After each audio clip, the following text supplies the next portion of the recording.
On the fourth Thursday of every November, Indigenous Americans and other advocates gather on Wampanoag land to peacefully protest and mourn.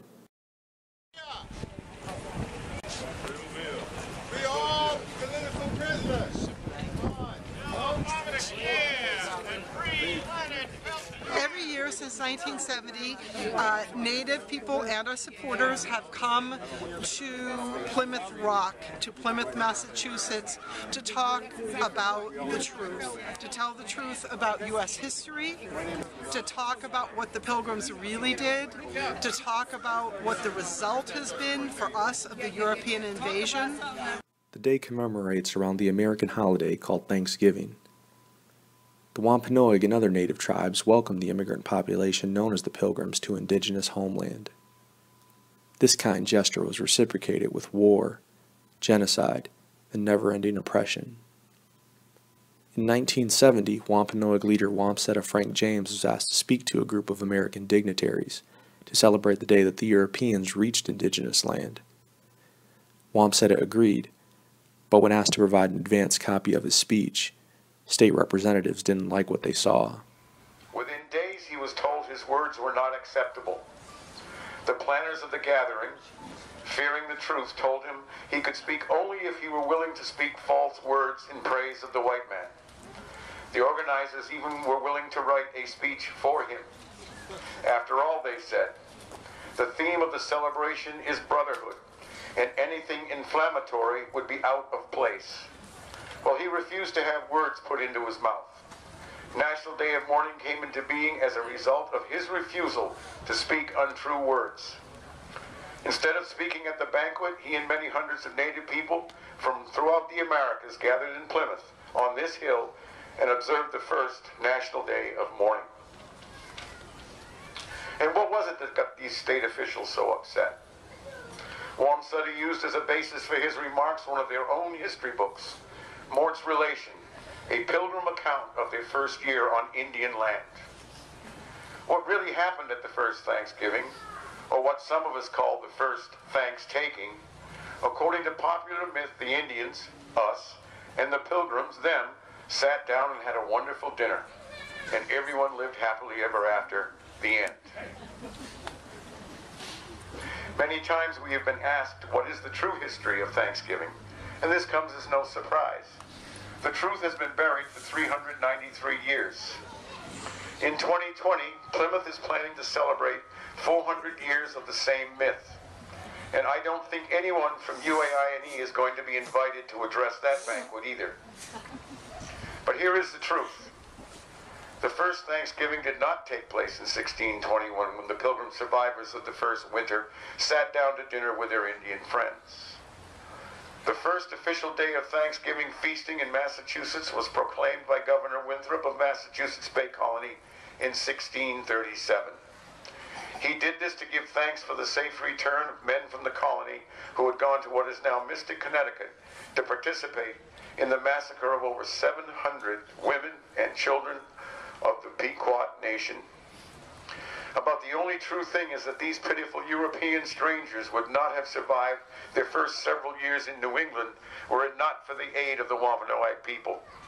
What Native people got in return for this help was genocide, the theft of our lands, and never-ending repression.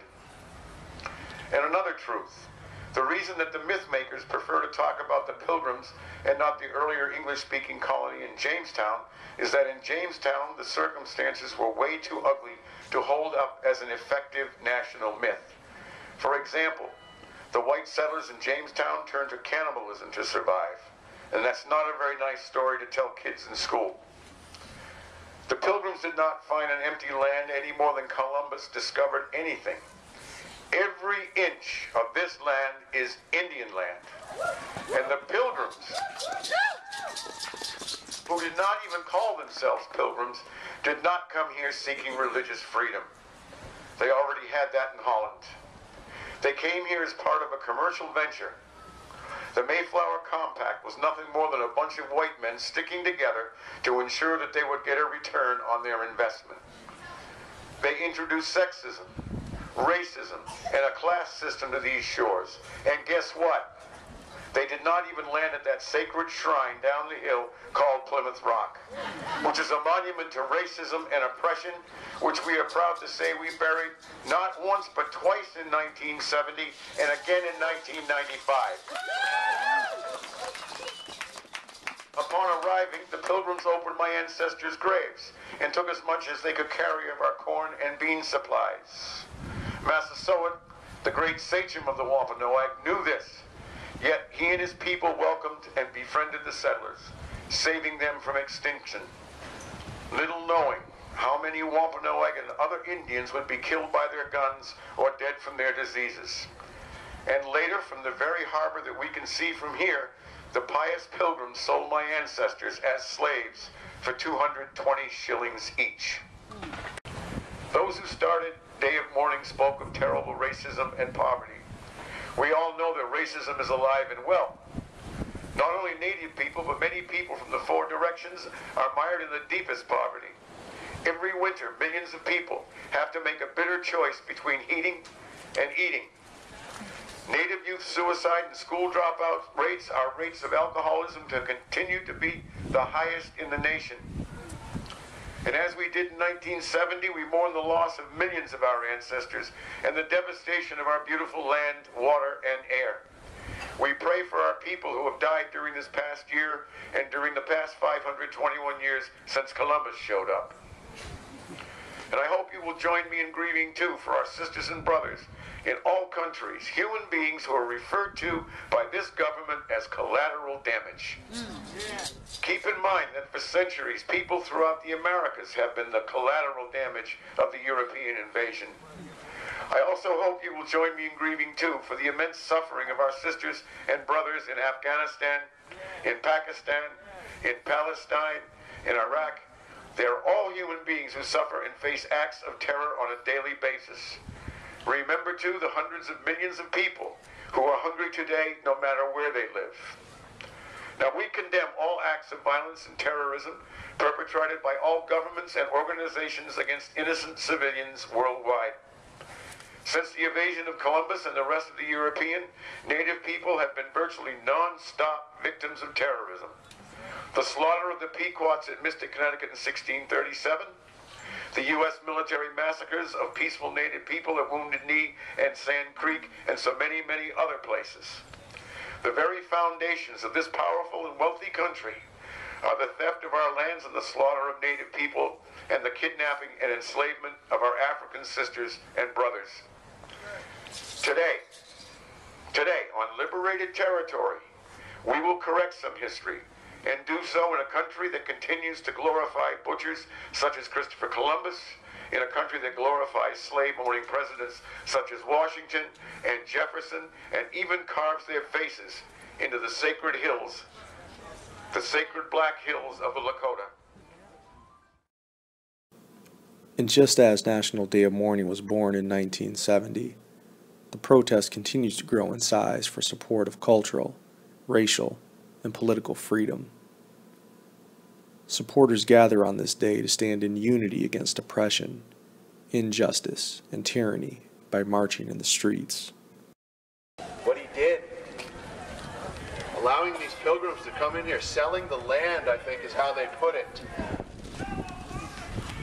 We never sold our land. We thought they only wanted to make use of it. No one owns land. Land can never be viewed as a commodity. It is not something we can buy, roast, and put on our Thanksgiving table. Land is central to who we are as human beings. I don't care what race you're from. I don't care what political party you're voting. I don't care what your blood type is. You're a living, breathing being.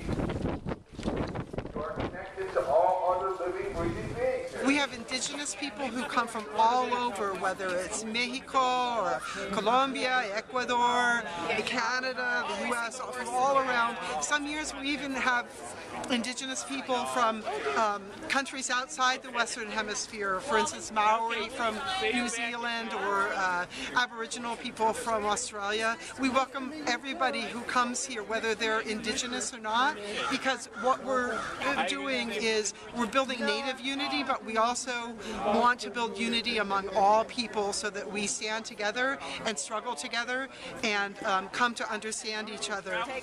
Every year we talk also not only about the history, but we talk about current conditions in Indian country. So today we had speakers who were talking about things like a very important anti-fracking struggle that's going on up in Mi'kmaq territory, up in New Brunswick in Canada.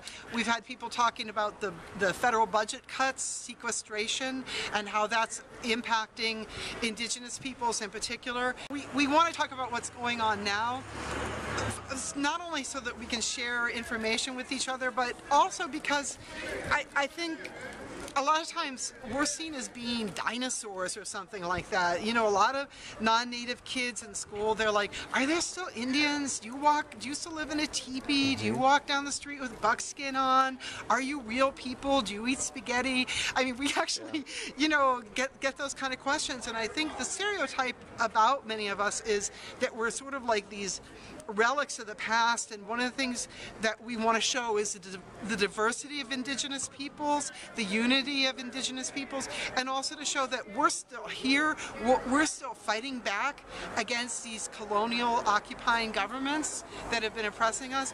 We're still speaking our languages and proud of our identities and teaching our children about their cultures. So we have a lot of important messages that I think people bring with them every year. And while the day is solemn, a day to mourn over injustice, the event binds different people together from all over the world through song, dance, and food. Participants and supporters bring healthy and cruelty-free dishes so that they may share their Thanksgiving meals together today with strangers who have become like family.